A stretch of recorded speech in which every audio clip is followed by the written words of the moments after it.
This is one of the most nutritious breakfasts you can ever have. I'm just adding this little bit of dill to my salmon sandwich to make it taste even better. It's amazing how just a little bit of herbs can add such a big difference to your meal. In fact, the best part is I got that straight from my balcony garden. It's not that hard to grow your own culinary herbs on your balcony. In fact, all you need to do is add weekly nutrients to enjoy a whole year of nutrition.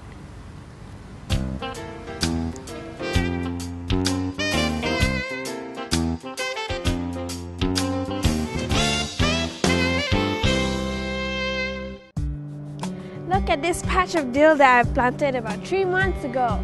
It's flourished and it's flowering, and soon I'll have seeds to plant the next generation of dill. To get it to this stage, I've been feeding it weekly with a teaspoon of this organic fertilizer from Japan. It's made from coffee grounds and has a balanced NPK so that the herbs can grow as naturally as possible.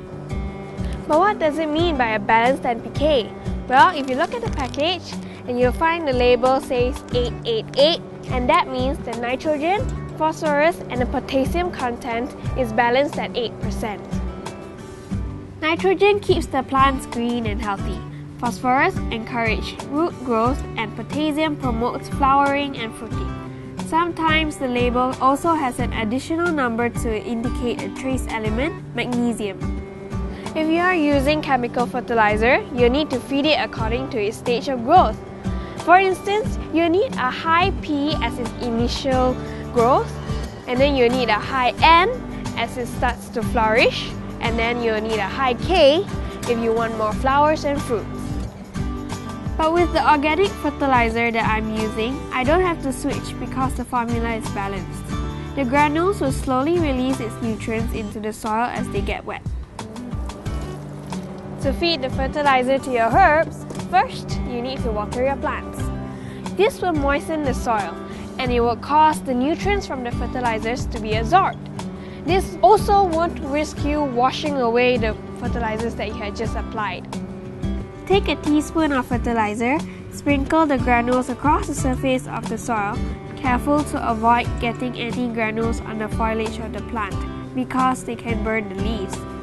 It's a good idea to wash off any fertilizer that has fallen on young shoots. Since we're using coffee fertilizers, why not consider using coffee grounds?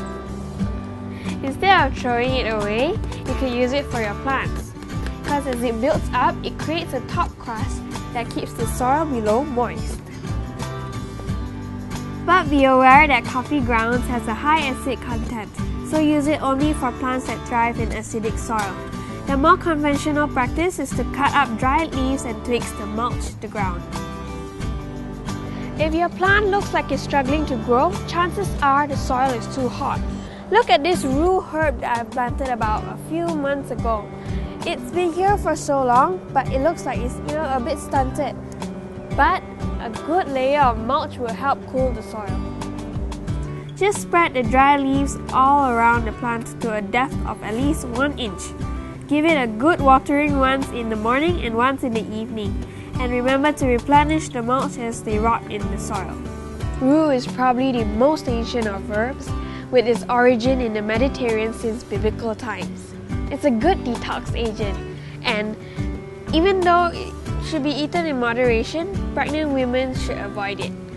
I have added a bit of rue in my green bean dessert that my mom used to make for me.